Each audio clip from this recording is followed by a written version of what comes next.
Just tell me! Head over heels. Hello everybody, welcome to Head Over Heels. Two quick things. The first, I'm from the United States of America, so if you're from a different country or a different culture, the things that I say here, they may not apply the same for you. The second, I am not a licensed professional. Why are they like this? I love them. They should be able to tell me anything. Why do they keep avoiding me? Here on Head Over Heels, I talk about mental health and relationships, and today I'm going to be discussing what your avoidant partner is really secretly avoiding. Sometimes when we're trying to understand somebody else, we make it all about us. What am I doing wrong? Did I say something? Am I insensitive? Did they not appreciate me? Did they not understand me? And that's okay. A little self-reflection can actually be helpful. Maybe it's true that we're really not the best at listening. Maybe we do things like get loud and dismissive without really realizing that we're doing it. And maybe our partner is avoiding us.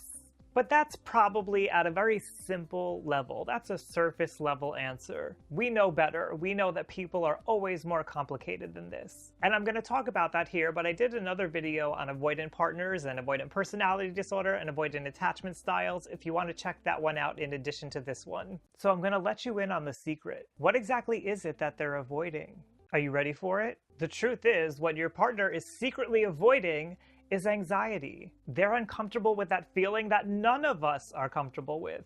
And the way that they try to cope with that feeling is through avoidance. But what is that feeling about? Where does it come from? Well, a lot of different things can trigger that feeling of anxiety in our bodies. Your partner may want to tell you something, but they may be afraid of a reaction that you're going to have to that. Maybe you haven't reacted that kindly in the past. Or maybe they experience separation anxiety and they're afraid that they're going to lose you. So they keep you at a distance. And by keeping a distance between you, that way, if they lose you, they don't have to feel the harsh pain of that loss. Everybody's experience is different. They're going to experience anxiety for different reasons. And when it comes down to it, your partner may not even know why they avoid things. We're not always aware of why we do the things that we do. In fact, they may just think, that's just the way I am. And that could just be the way that they are. That just may be the way that they've learned to cope with things. That doesn't mean it can't change, though. Something else that it's important to be aware of, especially when it comes to avoidant attachment, is that your partner may have experienced trauma in their past. Some people who've experienced trauma don't even know that they've experienced trauma. Trauma has a way of blocking out memories.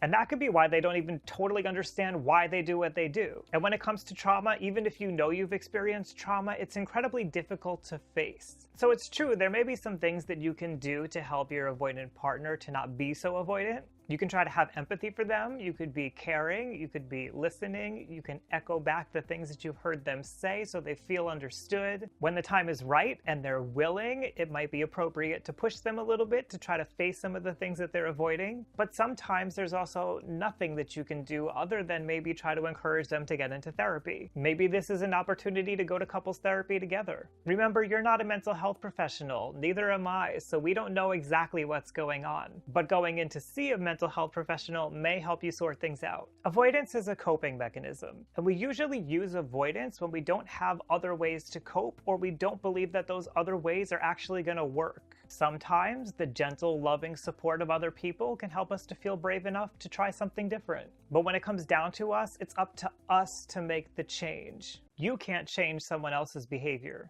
The best that you can really hope for is to urge them in the right direction. I know it's hard to be partners with someone who avoids things, especially if you feel like the thing that they're avoiding is you and your relationship. Try to remember that what they're secretly avoiding is that feeling of anxiety inside. Truthfully, it may have nothing to do with you. Try not to take it personally. Sometimes when we have trouble in our relationships, it wears away at our self-esteem. We beat ourselves up over what's going on. If you're somebody who feels like you have low self-esteem, I have some free worksheets over on my Patreon page. You may want to check those out. On Patreon, I support people doing work that they love, and my patrons help to support me here doing what I love, making these videos, and they help me on my mission of humanizing mental health. Thank you to my patrons. If you like learning about mental health and relationships, head over to youtube.com/RyanLiberty, go hit subscribe, and let's learn from each other. Have you ever had a situation where you avoided a partner? I'm sure you have, we all have.